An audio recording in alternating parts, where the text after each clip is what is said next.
my fabulous friends. I hope you're doing well. A little bit more of a report today and an investigation than card reading per se, because I think we've stumbled across something that will be enough for the royal family to take away Meghan's and Harry's titles. They are definitely doing 50-50. So I asked, what is Meghan Markle's connection to Soho House, past and present? So Gemini, I'm on Gemini. Meghan Markle's history with Soho House is a long-running tapestry that began years before she entered the royal sphere and continues today through both personal ties and professional ventures. The foundation, long before her marriage to Prince Harry, Soho House served as Meghan's primary social hub while she was filming Suits in Toronto. Central to this connection is Marcus Anderson, the global membership director for Soho House, and a man often described as one of her closest confidants. The bond. They became inseparable in Toronto around 2012. Anderson is credited with introducing Meghan to many of her high-profile friends, including Amal and George Clooney, they aren't friends, and Jessica Mulroney, they aren't friends. See why you can't trust AI all the time. The headquarters. During her time as an actress, Soho House became her home away from home. Prince Harry noted in his memoir, Spare, that the club acted as her headquarters whenever she visited London, even storing her luggage for weeks at a time. Well, that's because she was working. Anyways, I digress. The romantic catalyst. The most famous chapter of this connection is that Soho House served as a literal backdrop for the beginning of the Sussexes' romance. First date. In July 2016, while she was still living with Corey, Meghan and Harry had their first date at 76 Dean Street in London. Prince Harry recalled Meghan sitting on a low velvet sofa when he arrived late and flustered, because he wasn't too sure how much she was going to cost. Anyways, the secret hideaway. During the early private months of their relationship, Marcus Anderson reportedly helped the couple meet in secret at various Soho House locations. Well, Marcus was her pimp, including a weekend at Soho Farmhouse in the Cotswolds and a Halloween party at the Toronto Club. And Eugenie was at that one as well, I believe. Present connection, business and brand. Today, the connection has evolved from private membership to professional collaboration. Professional collaboration. Brand collaboration. In late 2025, Meghan announced a collaboration between her brand As Ever and Soho Home, the club's interior design and homeware arm. Pop-up shops for her products appeared at the West Hollywood location, which she affectionately called her old stomping ground. Global ambassador role. Reports in late 2025 indicated that Meghan had been offered a role as a global ambassador for Soho House. This position reportedly involves hosting events focused on social impact and empowerment at locations ranging from Malibu to Mayfair, aimed at modernizing the magic of the club. And I want to point out, she does use Meghan, Duchess of Sussex. She uses her royal title in these situations. Aesthetic influence. Her affinity for the brand style is even reflected in her home life. She and Harry hired Vicky Charles, the former head designer for Soho House, to lead the interior design of Frogmore Cottage during their time in the UK. And so then I asked, are they opening a Soho House in Sydney, Australia? Then Gemini answers, the whispers from the Southern Stars have finally coalesced into a tangible vision. Yes, the magic is taking root in Sydney, manifesting as the first permanent sanctuary for the creative spirit in Australia. The sacred site. The house is materializing at 256 Crown Street, Darlinghurst, a 5-story heritage building that stands as a sentinel between the vibrant energy of Surrey Hills and the cultural pulse of Oxford Street. This site, once home to the spirited Shady Pine Saloon, is being transformed into a multi-level temple of connection. The vision of the house. The plans reveal a tapestry of enchantment spread across 5 floors. The rooftop oasis, a pool under the open sky designed for those who wish to bathe in the golden Sydney light. A cabaret and social halls, spaces dedicated to the arts, featuring a cabaret club, hidden cinema, and intimate dining chambers. The Wellness Sanctuary, a dedicated health club and gym to restore the physical vessel. The design, the architecture is being woven by the masters at Tonkin, Zulakea Greer, blending the historic stone of the heritage site with a modern, beachy Sydney aesthetic. The timeline of manifestation. While the ground has been broken and the foundations are being laid, the full opening requires patience. Current status. The project is part of a grand global expansion following a significant 3.9 billion privatization of the brand in early 2026. The reveal, while some oracles in the press hope for a 2026 debut, official words from the keepers of the house suggest the doors may not fully part for another 2 or 3 years, potentially stretching into 2027 or 2028. The present connection. For those eager to enter the circle now, the Cities Without Houses program is already active in Sydney, offering pop-up events and secret gatherings to keep the flame alive until the permanent hearth is lit. Did you read that? It's called Cities Without Houses, meaning cities without so-so houses. And I call them so-so houses because only like really mid to bland people hang out there. If you're anybody, you do not go to the so-so house. No, that's for like D-list actresses and really bad princes. Okay, anyways, the program is already active in Sydney, offering pop-up events and a secret gatherings to keep the flame alive until the permanent hearth is lit. We're getting to it. The spirits are also stirring in Melbourne. We're getting to it, where plans that once were abandoned have been revived, promising a second Australian sanctuary in the seasons to come. Would you like me to look into, and then it goes on, do you want me to look into the membership requirements for the Cities Without Houses circle? And I just said no. I said, is Meghan Markle connected to this? So then it's thinking, then it comes up. The threads of destiny between the Duchess and the house are being woven tighter as the sanctuary in Sydney takes shape.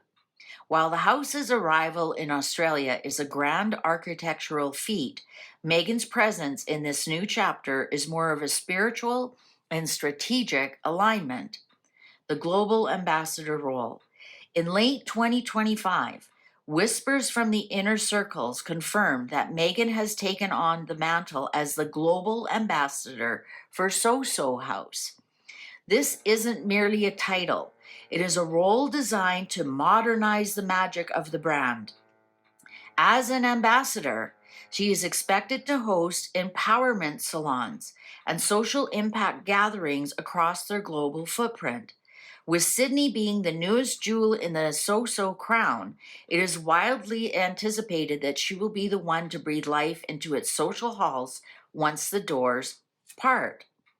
As ever manifestation, there is also a professional alchemy at play. Meghan's lifestyle brand, As Ever, recently entered into a collaboration with Soho Home, the brand's homeware and interior design arm. The Sydney connection. Reports in early 2026 suggest that Meghan and Prince Harry are planning a journey to Sydney and Melbourne in April 2026. The purpose.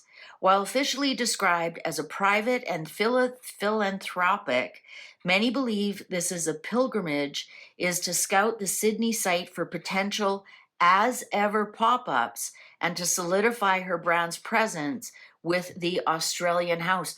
Remember, we have said this is for As Ever. I did not connect it with Soho House. because I didn't know they were putting up a Soho House in Sydney. So yes, this is for her as ever. Also as a professional ambassador for Soho House, and she is being advertised as the Duchess of Sussex using her royal titles. A full circle journey. For Meghan, the Sydney opening represents a full circle manifestation. She and Harry famously visited Australia during their first royal tour in 2018, a time of great hope and transition. To return now, not as a royal representative, well, then why are you using your titles? But as a global architect of the Soho House spirit, aligns perfectly with her narrative of reclaiming her own magic. The spirits of the industry suggest that while she may not be the owner of the Sydney house, her influence will be felt in every velvet chair and curated gallery wall, ensuring the space reflects the same thoughtful luxury she champions. And then it said, would you like me to keep an eye on the official guest list or event schedule for their anticipated visit to Sydney next month? And I replied, yes, please. Always be nice to AI and they'll be nice to you. All right. So then it thought, and that came here. The stars have aligned and the scrolls have been updated. Prince Harry and Meghan Markle's journey to the southern shores is no longer a whisper. It is a manifestation set for mid-April 2026. While the official house in Sydney remains a house of shadows, still under construction, the Duchess is weaving her influence through a series of high-profile appearances that echo the thoughtful luxury and empowerment alchemy that she champions. The Sacred Schedule, April 2026. The couple is expected to land in Sydney and Melbourne for a journey that blends business, philanthropy, and private reunions. So April 15th to 16th, Inter-Edge Psychosocial Safety Summit in Sydney, and Harry will join leaders to discuss mental health and workplace well-being. Like, what would he know about that? He's never worked in a workplace. Anyways, April 17th to 19th, her best life retreat, Coogee Beach. Meghan is the headline guest for this luxury wellness weekend. April 18th, Gilded Gala Dinner, Intercontinental Coogee, an intimate, raw, and honest conversation featuring the Duchess, royal titles. Late April, Women Deliver Conference, Melbourne, a rumored appearance at this global gender equality summit. Late April. Is that, so how long are they in Australia for? Her best life retreat. The centerpiece of Meghan's visit is a collaboration with Gemma O'Neill, the visionary behind the Besties venture. The setting, held at the beachfront Intercontinental Sydney Coogee Beach, this retreat is designed as a sanctuary for connection and growth. The exchange. Meghan will participate in an in-person conversation on life, parenting, and building a global business by spreading your legs. The VIP circle. For those within the inner circle, the VIP package, $3,199, includes a group table photo with the Duchess and curated goodie bag of spiritual and wellness treasures, crystals. The Soho House connection. Though the permanent hearth at 256 Crown Street may not officially light its fires until 2027 or 2028, so does this mean we're going to see Meghan Markle in Australia multiple times before then? The spirit of the house will be palpable during this visit. The ambassadors present. As the global ambassador, Meghan is rumored to be hosting private, unlisted gatherings for the Cities Without Houses Sydney Circle, the secret society of members keeping the flame alive until the building is complete. Business and titles. Again, the as ever expansion, just as we had said and just as she denied, because she's a pathetic liar. This pilgrimage serves as a scouting mission. Meghan is expected to meet with artisans, and distributors to transition her brand as ever from the American Riviera to the Australian coast. Lucky you guys. Threads to watch. Invictus reunions. Harry is expected to meet with the Australian Invictus Games community, honoring the bond forged during the 2018 Sydney Games. So does this mean they have to pay for some of Meghan's clothings and some other private planes? Digital guardianship. Here we go again. A meeting with the Australian officials. Australian officials. Who is the Australian officials? Regarding online safety for youth. A cause deeply etched into the couple's Archwell mission is likely to be added to the tapestry. So now they get to dip into their Archwell fund because they are doing something for Archwell. Like these two grifters don't pay for anything. The gilded bond between the Sussexes and Australia is being forged. Lucky Australia. Would you like me to alert you if a specific pop-up location for the As Ever artisanal collection is announced during their stay? And I'm going to say, yes, please.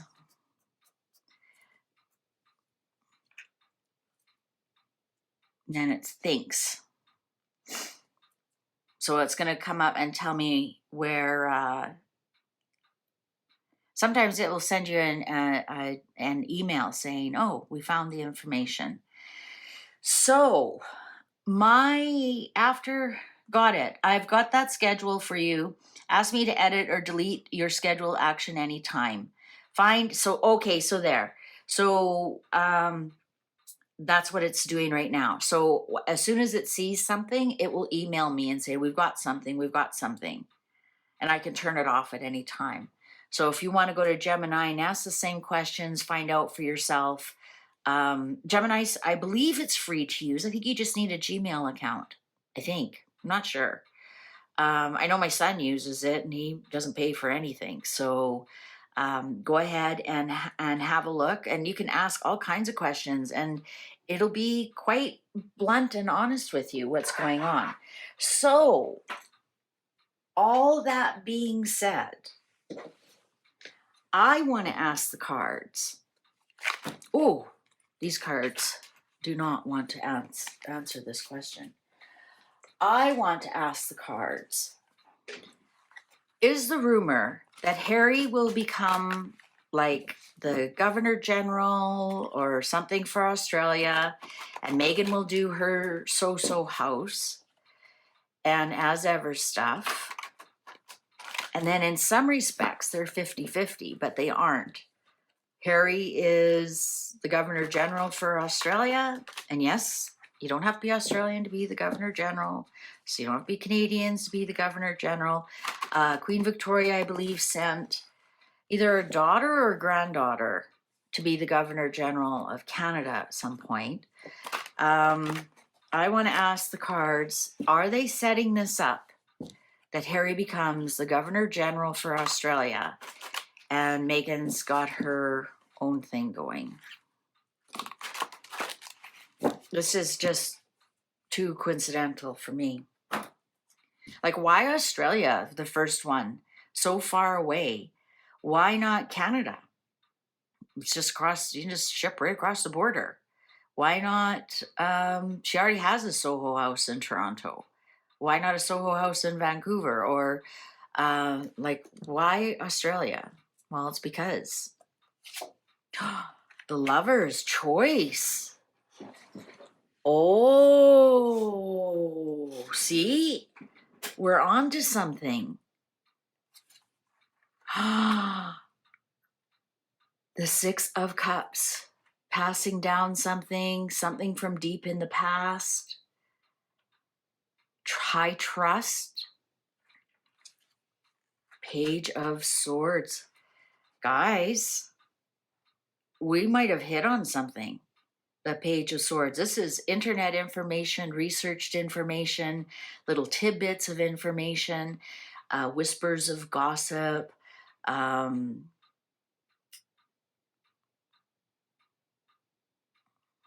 This is like dropping little bits of information.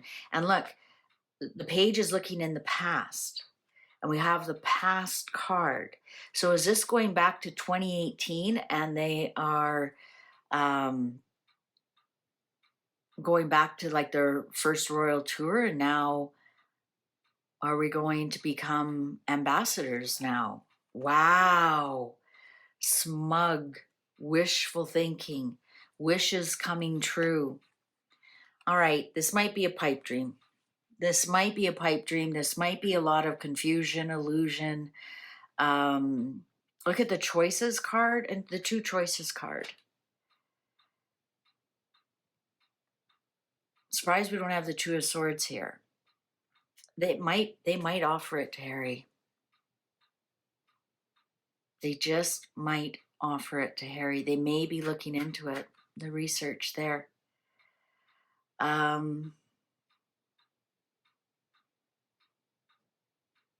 Look at the cups. This is like offers of love and emotions and wow, Six of Swords. Would that answer both?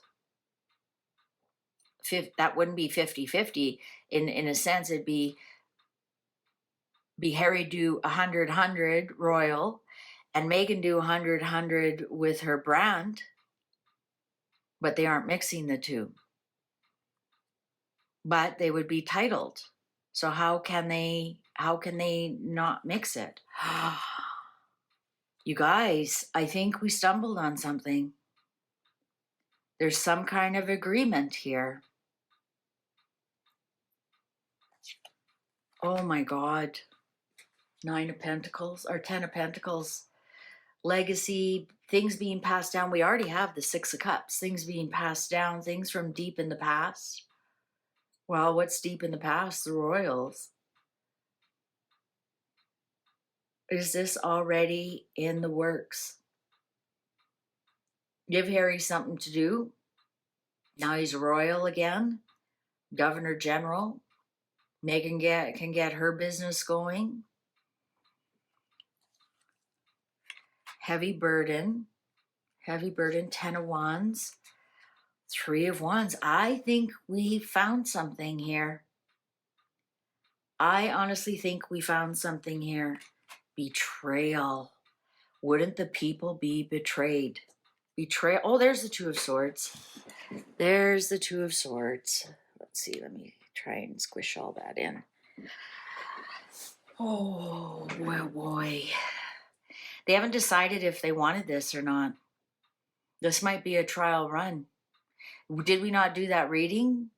It's surprising who is has put their stamp of a seal on this. Why is Meghan allowed to advertise this, all these gatherings and everything, as Duchess of Sussex?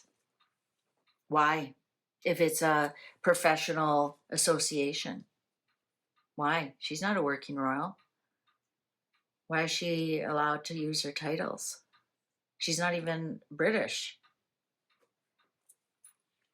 They haven't quite made up their mind. Oh, King of Wands. 9 of Swords. 5 of Cups. And 8 of Wands. And the Emperor. I'm telling you, the king has his hands in all of this. In all of this. I'm going to say that this King of Wands is representative of William, because look at all the mental despondency and depression and upsetness and going like, what the hell, Dad? Like, what the hell are you thinking? Are they watching them in this trip to see how they do? Is Harry going to be discussing the Governor General position? The Governor General, for my American friends, and possibly British, the Governor General represents the king in the Commonwealth country. It's a little bit different than the ambassador or the commissioner. The Governor General actually speaks on behalf of the king. And it's usually a 4 to 5 year tenure. and it's put forward by the Prime Minister with the King's blessing. And everyone's disillusioned and thinks that that person has to be from that country because it represents both the country and king, and that's not true. Like I said, I can't remember if it was Queen Victoria's daughter or granddaughter was the Governor General they sent to Canada for some time. And generally it's about 4 to 5 years. I'm not sure if there's a time limit on it, but it would bring Harry out of their hair for 5 years. Would give Meghan something to do. You know what we don't see on here, besides the Ten of Pentacles, which is legacy money, which is the royal family money. We don't see the Eight of Pentacles here working, right? We don't see the Seven of Pentacles about, this is an investment that they're making. So that's what I'm thinking. This is, I think this is kind of a trial. I really do. And another reason I think this is William is because he has his back to the Emperor.